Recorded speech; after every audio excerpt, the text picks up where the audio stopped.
Olusuku luno lubadde luwezaako yiika nnamba ennama lusaayiddwa era nga wano nannyini Janet Nambi akedde ku makya kugwa ku kyekango kino. Nambi agamba nti abadde tasuubira kufuna kintu nga kino wabula asanze busanzi ng'olusuku lwe lwonna luli ku ttaka. Omulimu guno gwandibadde gwakolwa dda naye lwe tuba tulinako kye tukola bajjayo obukambwe bajjayo amaanyi tewali kukola mulimu gwonna poliisi ejulire. Ono wabula ateebereza omusajja ategeerekese nga Kateregga okubaako ne kyamanyi ku kikolwa kino. Wali tuziika mukulu kwa Khalid Mukwaba eyali ebugerere nga bamuleese wali ku bijjo muziika nga Mike Nzirugavu yasamanya nnamba kubanga baali batwekengera nti bakkiriza tugende eyo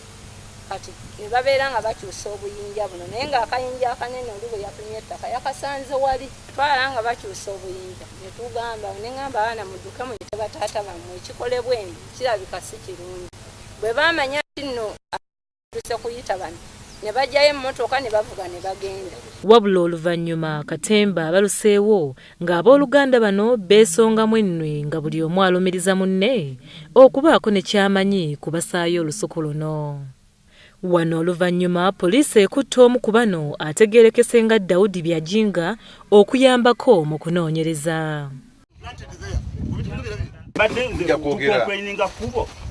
Kati ate dakiika y'emu ng'ajja nga nti njagala kkubo nga chairman satwamugamba nti bw'oba oyagala ekkubo ebitooke by'omukazi ono obisasula njagala okuyisa ekkubo tisijja kubisasula tugenda netugombola netukaanya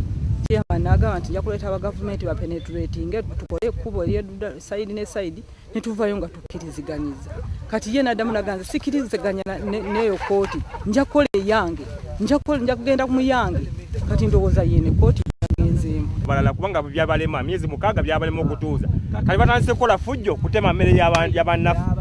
bagala tutingane butinganye bakali kino ekikolobero kino kyebakoze ekintu kikolobero ky'amaanyi nnyo okutema emmere y'omuntu oli baganya okukanya naffe bo bagala kutisa lyate batunda ttaka lyaffe ebyo tetubikkiriza ng'ate ne estate ekyaliko enkaayana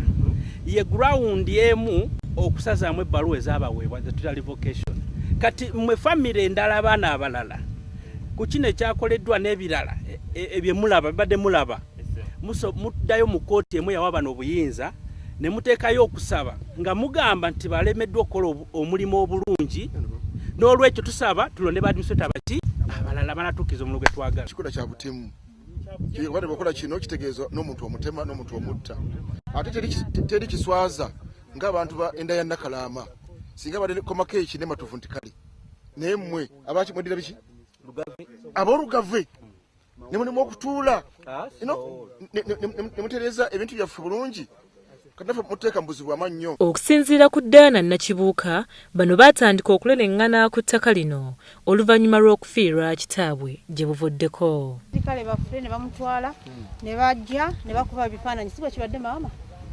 bino defiance is proper baleesembwa nkubuuziza bakuba ebifaananyi nti naye nga ebifaananyi Poliisi era eyongedde n'ekwata abantu abalala abaweze 3 okugiyambako mu kunoonyereza kwayo.